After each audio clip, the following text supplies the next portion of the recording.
Oke, kita lanjut ke iterables dan type declaration, teman-teman. Oke, yang pertama adalah iterables, yang mudah-mudahan aku nggak salah sebut nih dalam penyebutan iterables-nya. Adalah struktur data yang memungkinkan untuk pengulangan. Kemudian iterables juga dapat digunakan untuk type declaration. Maksudnya kita bahas type declaration dulu sih. Cuma karena susunan materinya iterables yang udah disebut duluan, ya sudah kita bahas iterables duluan nggak apa-apa. Kemudian ada sebuah array secara tidak langsung menjadi sebuah iterable ya. Karena kenapa? Karena array itu bisa diulang, jadi bisa diimplementasikan ke dalam sebuah looping gitu ya. Dan karena iterables adalah struktur data yang memungkinkan untuk pengulangan, berarti array juga termasuk iterable. Tidak hanya array, iterables juga dapat dibuat dengan custom class sendiri. Dengan catatan, kelas tersebut harus diimplementasikan dengan interface iterator atau iterator aggregate. Mudah-mudahan aku nggak salah sebut lagi nih bahasa Inggris di sini ya. Kita coba lihat contoh iterables dulu ya teman-teman. Oke, di sini aku udah punya .io sendiri ya.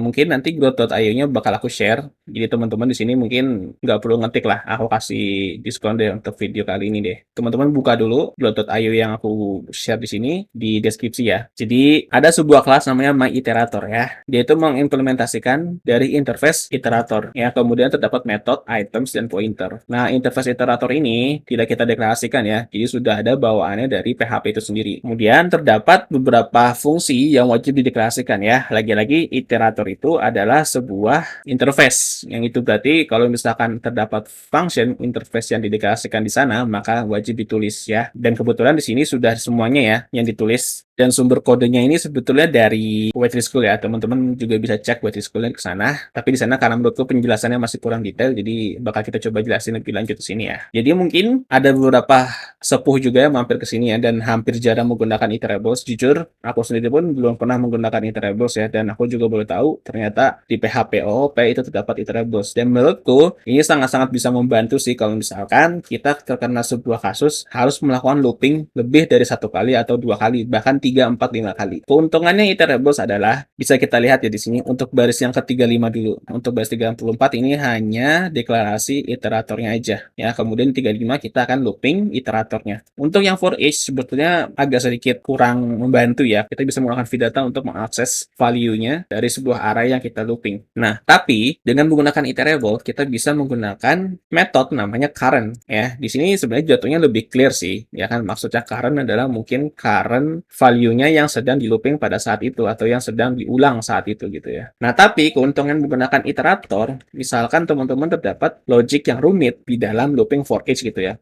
Terus akhirnya teman-teman harus melakukan ulang loopingnya karena ada kondisi yang mengharuskan melakukan hal tersebut gitu. Nah, ketimbang teman-teman menggunakan for atau jadinya ubah looping kan jadi ngeselin ya. Aduh, udah bikin for each malah bikin for gitu loh. Dengan menggunakan iterable, kita bisa mengembalikan index for each dimulai dari nol lagi. Atau dimulai dari yang kita maunya mulai dari berapa, itu juga bisa. Di iterable terdapat properti namanya pointer ya. Di atas ini ada pointer dan dia dimulai dari nol ya. Pointer ini adalah seolah-olah menjadi sebuah indeks pada iterable tersebut atau array yang kita deklarasikan untuk iterable tersebut, sehingga kita bisa otak-atik pointer itu ketika kita harus melakukan loopingnya dimulai lagi dari awal. Katakanlah ada kondisi logik seperti itu ya. Ketika hal itu terjadi, kita bisa aja tinggal lakukan data rewind seperti ini. Jadi ada metode rewind. Jadi sini sudah ada jelas ya bahwa di sini ngeset pointer 0 gitu ya. Atau teman-teman kalau mau lebih simpel lagi ya bisa aja pointer sama dengan 0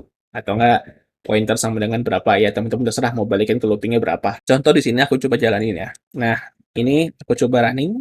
Nah, di bawah hasilnya cuma 1 sampai 10 ya. Berarti bisa dibilang hanya satu kali looping. Jadi bisa dibilang hanya looping untuk array yang isinya 10 ini ya. Berarti hanya 10 kali looping gitu ya. Nah, kita coba tambahin di sini if $data. Nah, kalau di for each kan biasanya teman-teman kalau mau ngambil key-nya, teman-teman harus deklarasikan lagi kan key-nya ya. Karena kita sudah menggunakan iterable, kita nggak perlu lagi deklarasikan key-nya. Kita tinggal panggil $data pointer aja ya. Atau kalau teman-teman mau lebih rapi lagi, kita gunakan metode function namanya key di sini. Nanti dia akan return pointernya sendiri ya. Bisa dilihat kalau misalkan di sini baris 18 ya, memang dia melakukan return $this pointer ya. Jadi dia mengembalikan nilai dari property pointer. Kita buat di sini misalkan kalau $data key-nya atau indikator loopingnya sudah mencapai 9 atau yang paling terakhir ya. Kita buat misalkan ketika data key sudah 9, kita ulang lagi loopingnya gitu. Jadi dia akan melakukan looping 2 kali gitu ya. Berarti tinggal kita jalankan $data rewind selesai.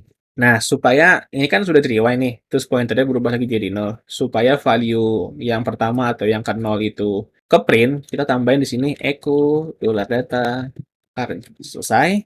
Oh, mungkin aku tambahin lagi satu echo ini deh, biar enak dibaca deh. Kita coba run.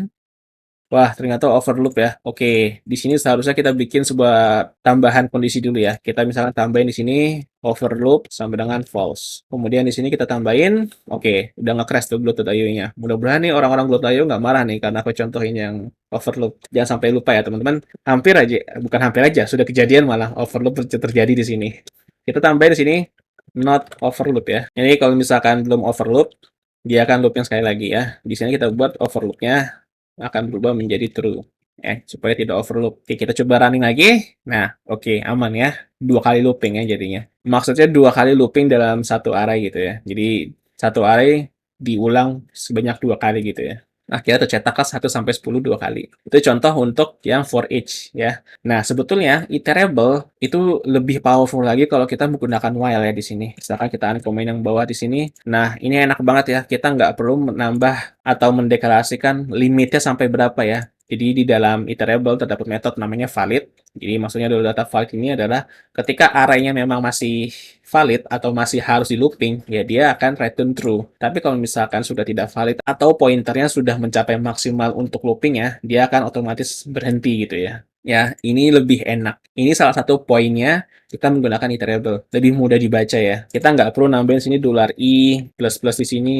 Kita juga nggak perlu bikin $i lebih kecil dari misalkan size of $data gitu ya. Kita nggak perlu melakukan hal itu gitu. Kita cukup menggunakan metode-metode yang terdapat di iterable tersebut. Untuk i++ nya kita bisa menggunakan next. Untuk checking apakah key-nya sudah mencapai batas maksimal looping atau belum, kita tinggal menggunakan metode valid. Kemudian ketika kita ingin mengambil value array yang sedang kita looping, kita tinggal menggunakan metode current. Jadi benar-benar menurutku ini enak banget sih kalau misalkan menggunakan iterable ketika kita harus melakukan looping di dalam looping berulang kali gitu ya. Jadi kayak nested looping gitu loh. Itu benar-benar bete banget sih aku kalau misalkan harus melakukan nested looping. Nah, selain itu, kita juga bisa kelas iterator ini atau kelas yang mengimplementasi ke iterator bawaan PHP itu bisa kita otak-atik lagi loh jika gitu loh. Kita bisa menambah metode lagi, kita bisa menambah properti lagi, dan sama looping propertinya itu ya sudah sifatnya itu seperti itu aja gitu loh. Sifatnya tidak akan ke reset propertinya, melainkan akan terupdate gitu loh. Jadi benar-benar kita bisa mengambil atau menyimpan nilai yang kita perlukan ketika di dalam proses looping. Jadinya kita nggak perlu mendeklarasikan banyak variabel ketika kita akan melakukan looping di dalam looping gitu loh. Dan menurutku ini benar-benar